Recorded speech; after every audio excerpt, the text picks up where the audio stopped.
Have you ever felt like you spent your whole life trying to be seen by someone who never really looked at you? This wound is more common than you might think, but it's rarely acknowledged.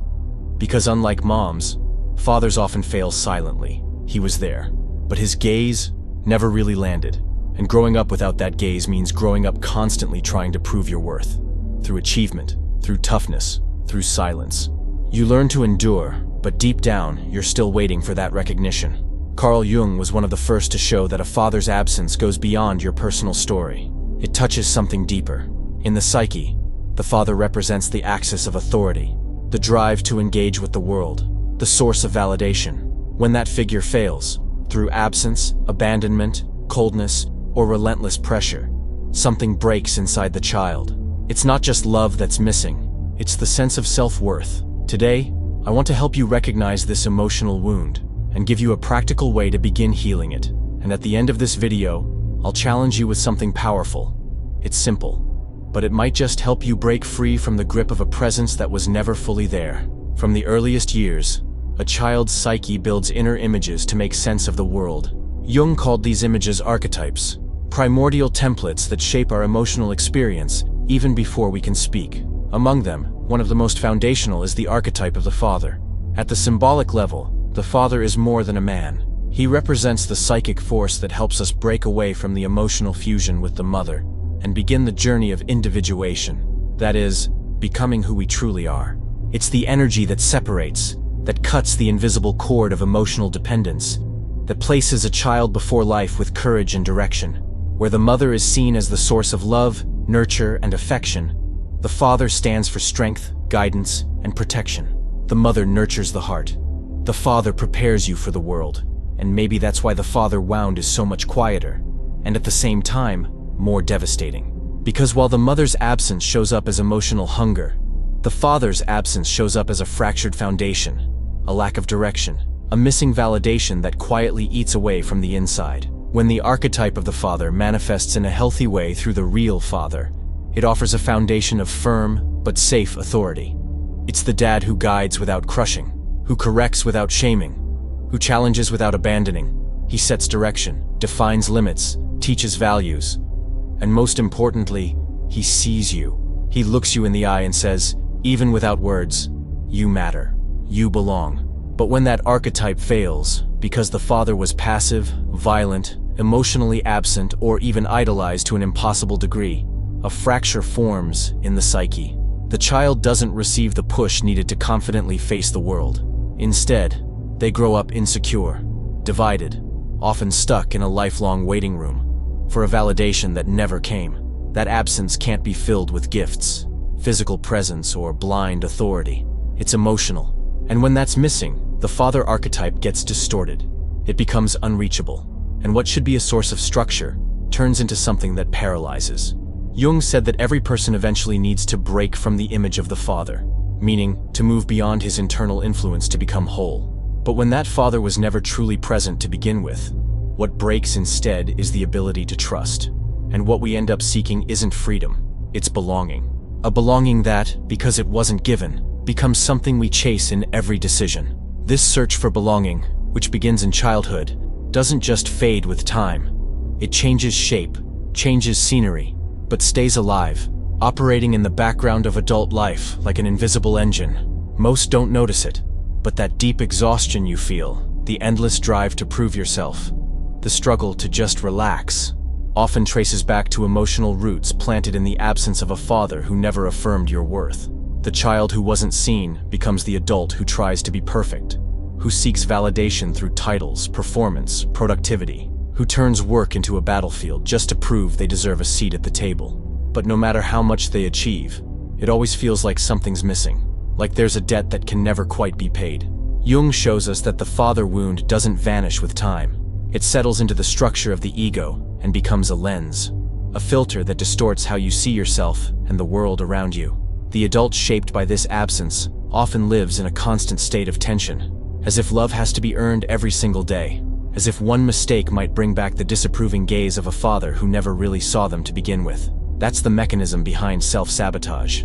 Not a personality flaw, but the echo of a wound. Deep down, there's a part that doesn't believe it deserves, that feels guilty for receiving, That can't stay in success, love, or the spotlight, because those moments trigger the same discomfort once tied to the father's gaze.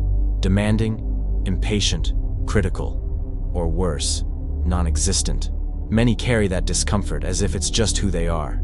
They say things like, "I'm just anxious," "I hate being the center of attention," or "I can't trust people." But these aren't personality traits. They're emotional memories dressed up as identities. They're defense mechanisms, built to survive a kind of pain that still lingers. The pain of growing up without a mirror to reflect a clear image of who you are.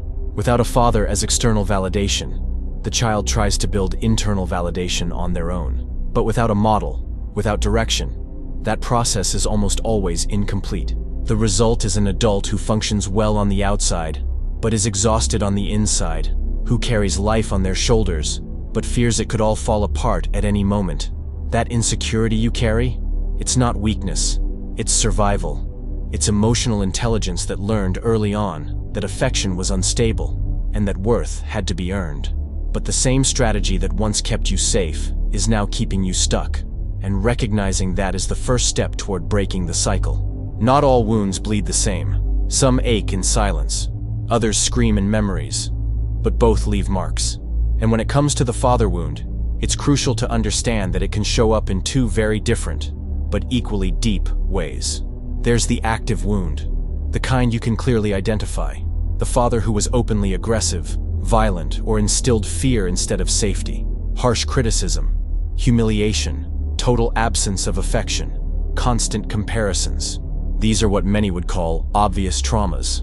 They leave sharp, specific memories, words that echo, silences that cut. The child grows up knowing something wasn't right, even if no one ever said it out loud. But then there's the subtle wound, just as painful. This one appears when the father was physically present, fulfilled his social role, but was emotionally distant. He provided, but didn't listen. Set rules, but withheld affection. He was there, but his heart was always somewhere else. And it's in this kind of relationship that many children learn not to expect, not to ask, not to feel. They adapt to the bare minimum, believing it's all they'll ever get. That subtlety is dangerous because it confuses. The child can't make sense of why they feel so distant from someone who, technically, didn't do anything wrong. And because there's no visible scar, they start to doubt their own pain. They grow up thinking that missing something invisible makes them ungrateful. That needing connection is a weakness. And so they shape an identity that doesn't acknowledge the wound, just hides it. Both forms, the active and the subtle, lead to the same outcome: a fractured sense of self, an identity built around absence, around unmet expectations, around the constant need to morph in order to be accepted. Jung reminded us that a child, faced with a wounding or absent father, doesn't blame the father. They blame themselves. They conclude, in silence, "If he didn't see me, maybe I'm not worth seeing." And that thought eventually turns into chronic insecurity, fear of speaking up, and shame about being fully seen. Because the father wound doesn't just whisper, "I lacked love." It screams, "I lacked recognition, and I learned to live without it." But living without being seen is exhausting. And eventually, the psyche can't keep pretending it doesn't hurt. When pain can't be named, the psyche finds a way to survive. One of the most common paths is to deny the need entirely. The child learns. Asking for love gets you nowhere. Showing vulnerability changes nothing. Seeking attention only ends in disappointment. So they start to give up, not on others, but on themselves. They stop expecting, stop expressing, stop needing. They build a kind of independence that looks like strength from the outside, but inside, it's self-abandonment. That child becomes the adult who never asks for help, who handles everything alone, who doesn't allow themselves to crack, who learned to endure but forgot how to receive. Autonomy becomes armor, productivity becomes a hiding place, emotional detachment becomes a shield against the pain of once being ignored. Jung said the ego forms through adaptation, and when the environment demands denial, the ego survives by sacrificing vital parts. Emotion pulls back, the body tightens, spontaneity vanishes, all in the name of keeping the system running. But at what cost? Many adults who pride themselves on being strong, logical, or self-reliant are actually carrying a child inside who learned that feeling is dangerous, that showing pain means losing value, that needing love is too big a risk. So they construct flawless personas, versions of themselves that work in the world, but are lost on the inside. And that disconnection takes a toll, because the more you deny what you feel, the further you drift from who you are.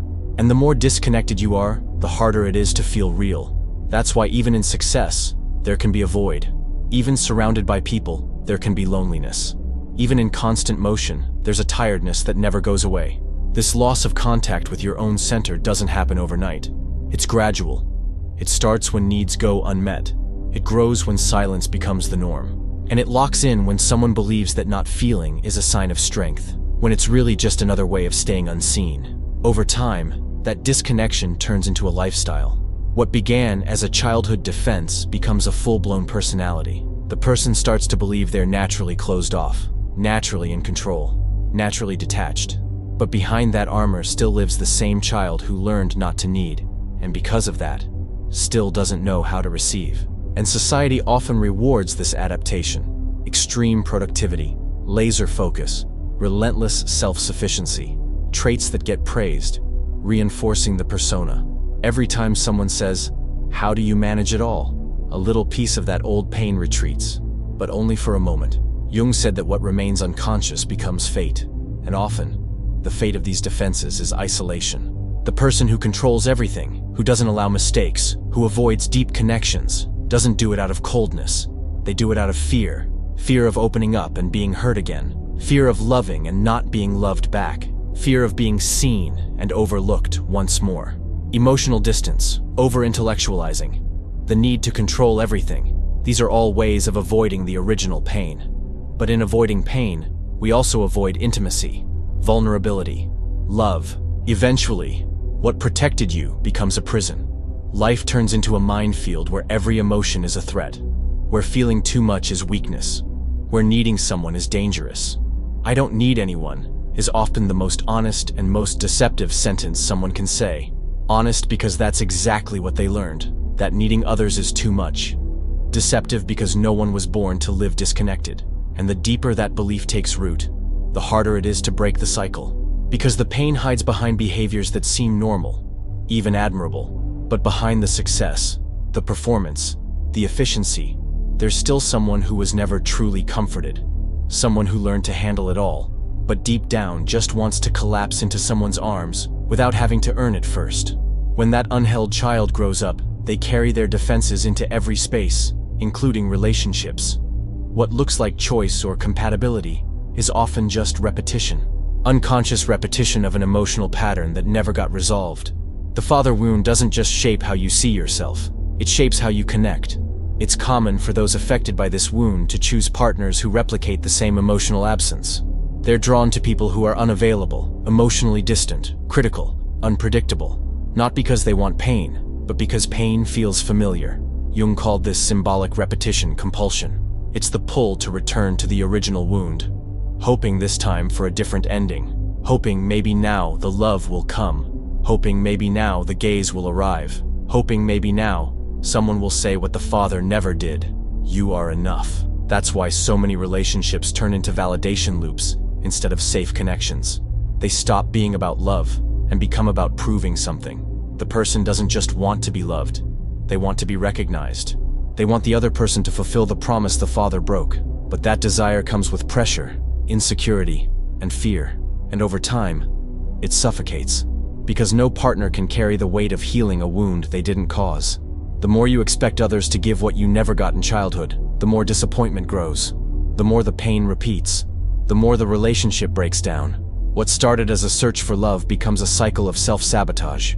Need turns into demand. Pain becomes control. Fear creates distance. And love, instead of being a bridge, becomes a test. A never-ending test of worth that no one ever passes. Recognizing this pattern isn't something to feel guilty about. It's clarity. Because as long as you love from the wound, you'll keep hoping someone else will fix something only you can heal. Loving with awareness means realizing, I'm not that child anymore. And what I didn't receive, I can now learn to give, to myself, before anyone else.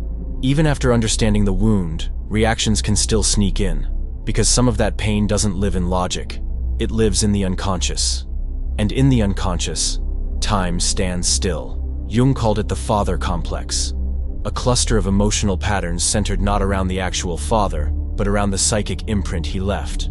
This complex acts like an emotional magnet. It gets triggered in certain situations, and suddenly you're reacting like a child again. Even if you're 30, 40, 60 years old, it's that moment when someone challenges you, and you shrink. You feel small, powerless, ashamed, and you're not even sure why. Or when a harmless critique sparks an outsized rage. Or on the flip side, a silence that leaves you frozen. These reactions aren't about now. They're echoes, emotional circuits wired long ago, when you had no way to protect yourself. The father complex hijacks the adult self and replaces it with the wounded child. The one still chasing approval, still afraid of rejection, still hurting from authority or indifference. And the worst part? While it operates in the dark, you'll keep reacting instead of choosing. It's like stepping into a scene where the script was written years ago, and only realizing you're performing once the meltdown begins. A boss's tone, a partner's voice, a dominant male presence. Any of these can be triggers, and then you blame yourself for not handling it better. But it's not about control. It's about an unconscious pattern still running the show. The key is to notice these moments, with curiosity, not shame, because the complex doesn't need to be destroyed. It needs to be seen. And when you realize you're reacting to old pain in a new moment, something in you returns to the present. And with that comes choice. But the father wound doesn't just affect your outward reactions. Sometimes, the harshest damage happens within, not in your father's words, but in the voice he left behind. That inner voice doesn't yell. It whispers, "You didn't do enough. There's always something missing. Don't even try. You'll mess it up. You don't deserve rest, joy, recognition." It sounds like responsibility, like perfectionism, like high standards, but it's fear. Fear of failure, fear of not being worthy, fear of rejection. Again, Jung described this as one of the cruelest effects of the shadow. When a powerful figure, like a father, wounds or fails you, the child's psyche can't handle the idea that this authority figure was wrong. So, to maintain emotional order, the child turns the failure inward. If he didn't love me, something must be wrong with me. If he didn't see me, maybe I'm invisible. If he didn't approve, I must not be good enough. This thought, repeated in silence for years, becomes belief. That belief becomes identity. You end up living under the weight of an inner tribunal, where you're the defendant, the judge, and the executioner, always owing, always not enough. And the cruelest part? That inner voice doesn't feel foreign. It feels like you. But it's not you. It's a psychic inheritance. A recording so old it's mistaken for truth. Healing that voice doesn't mean silencing it by force. It means slowly replacing it with something more real.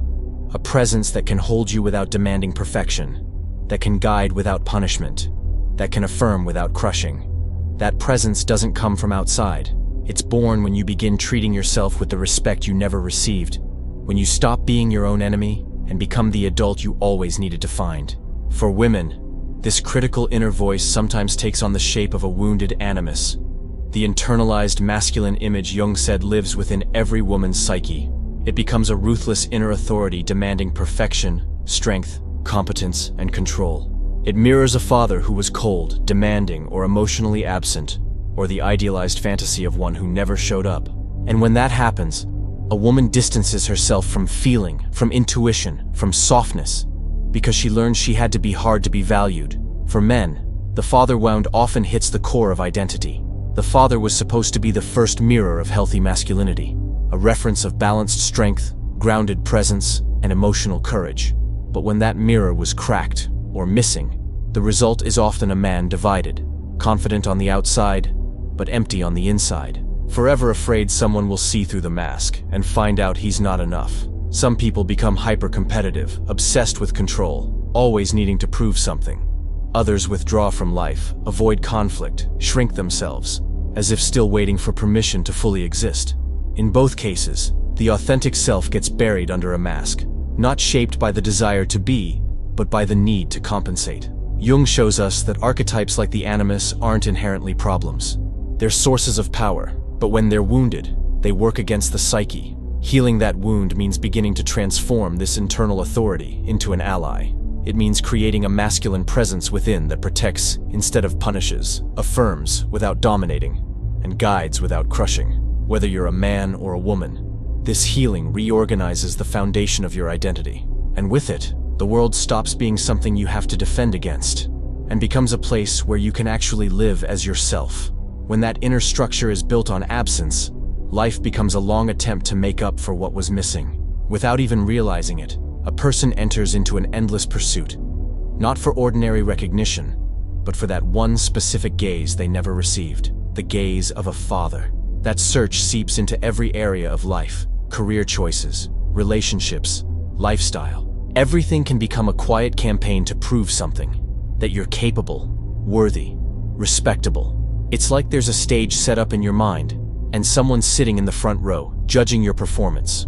Only that someone might not even be around anymore, or maybe they never truly were, and yet their role is still active inside your psyche. Jung said that as long as a complex remains unconscious, it runs your life from behind the scenes, and the need to be seen becomes the fuel behind every action, even the most self-destructive ones. This is how the burnout cycle begins. You never truly rest, because everything you do carries the weight of trying to rewrite an old story. Even your victories lose flavor, because they're not really celebrations. They're attempts to fill the hole left by an inner father who never said, "I'm proud of you." And maybe the hardest part is realizing that no achievement can rewrite the past. No success can undo a childhood. No external validation can replace the love that never came. Trying to make that happen just keeps you chained to a time that's already gone. Trying to reclaim something that never existed the way you needed it to. But there is a turning point. A moment when you can stop and say, I don't need that approval anymore, because I've grown, because now I can look at myself and validate who I am. When that awareness is born, everything shifts. The world stops being a courtroom and becomes fertile ground. A space for expression, not judgment, for presence, not performance. Healing the father wound begins with a simple, powerful gesture, naming the pain.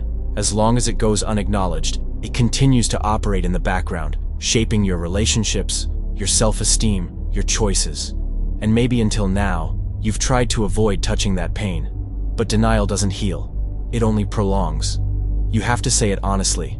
It hurt. Something was missing, and it still affects me. That recognition creates space for something most people try to avoid. Feeling the anger, the abandonment, the grief for everything that never arrived.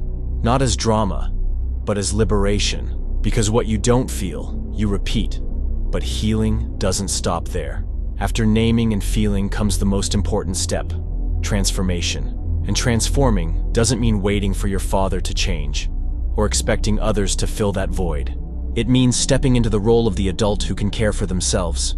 Jung said that one day, we must become our own parents. That means building inside ourselves the presence that was missing. A presence that is firm and loving, one that guides without punishing. It begins when you start treating yourself with respect. When you say no to what hurts you. When you stop abandoning yourself. That inner father shows up in the smallest moments. In the way you talk to yourself. In the boundaries you set. In the conscious decision to stop chasing approval. And that's exactly why what I'm about to suggest works so deeply. This exercise is widely used by therapists, psychologists, and in family constellations work. Writing a letter to your father. It's the same process we use to heal the mother wound. But this time, the letter is addressed to your dad. The exercise is simple. Write a letter to your father, but it's not meant to be nice, or logical, or polished.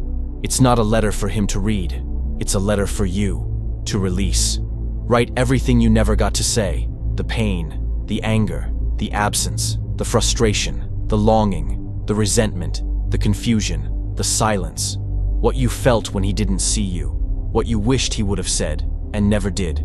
The times you tried to please, to shrink yourself, to disappear, just to be noticed. Don't worry about structure or clarity. Just let it out.